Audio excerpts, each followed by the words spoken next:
have a glass of tea with me. Friendship tea, if you know, you know. I would do just a little bit of a story time.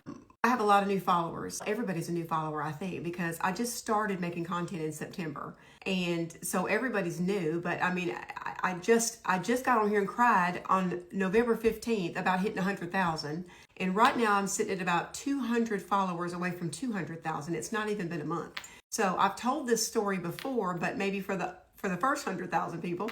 And so many people have inboxed me. So many people have asked me on here and also over on Facebook. It's blowing up over there too. And I don't know why. I love y'all. I cannot express to y'all what it means to me for y'all to be interested in my stories, interested in my recipes, interested in me. I don't understand it. My daughter said, stop saying that. But I don't understand it, but I so appreciate it. And somebody asked me today, how do you sit and talk and seem like when you're just talking to a phone? I don't feel like I'm just talking to a phone. I feel like I'm talking to 200,000 friends. I really, really do. Anyway, let me get a drink. Hang on. But so many people have asked me that have heard me mention the home that I was in. I was in a children's home. And so many people have asked me what home. They've said that either their grandmother or their mother or their sister or somebody that they knew were in an orphanage or a home, and they were interested in what home that I was in. Just interested in that story. And I understand that because, listen, if I hadn't lived it, I'd be interested in it too. I get the interest in it. The name of the home that I was in was New Bethany Home for Girls and Boys. I was in the girls' home, which was in Arcadia, Louisiana, and my brother, who is 11 months older than me and has Asperger's, undiagnosed Asperger's, because we didn't have parents that took care of us, and he never was diagnosed, and now he's 63 years old, and it's too late for him to get any kind of diagnosis, I guess. I took care of him then, and I take care of him now. So when, and I told the story, there's a video out there of how I ended up at the home. It had nothing to do with, there were some girls that were sent there court appointed, or some girls that were sent there because they were in trouble and their parents just sent them there. And then there were some kids that were there, girls and boys, that were sent there sort of orphaned. Now, my parents were alive. They shouldn't have been parents, okay? That's just all I'm going to say. And I did not reconcile with my mother before her death. I spoke to her, but I did not rekindle a relationship with her, but I did with my dad. Let me just say that. I did with my dad after I had my first child. We reconnected and we were okay. Just to let you know that, because I'm trying to answer questions that y'all have asked. Story about how we ended up there. My dad did not want, my mom had put us on a plane. My dad did not want us, from Ohio to Shreveport. My dad did not want us.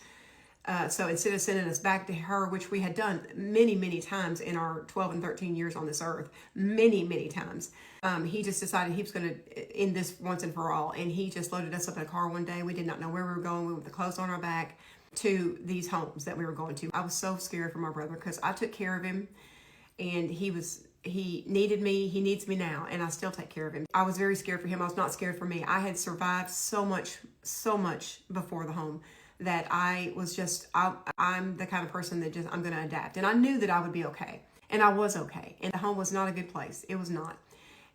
Way worse for my brother than it was for me. But I know that when people hear it, they think, oh God, that must have been horrible.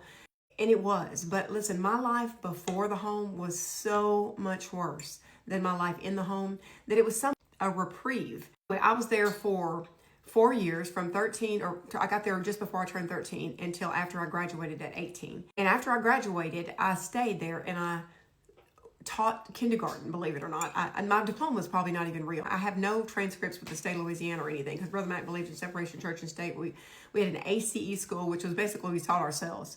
And so I'm not even sure my diploma is real. So here I am teaching kindergarten in the ACE school at 18 years. I stayed and I was what they call junior staff. And there's stories behind all these things. I could sit and tell y'all stories for days. But anyway, I stayed there for almost a year after I graduated, and I sort of worked there. And there's a story about why I left. And it's a horrific story. And it's not in it. I'll tell it if y'all want to hear it. Y'all just tell me what you want to hear. And listen, y'all's comments, I promise you, I am trying everything I can to get to y'all's comments. I am not going to just ignore your comments. I promise you that I'm not.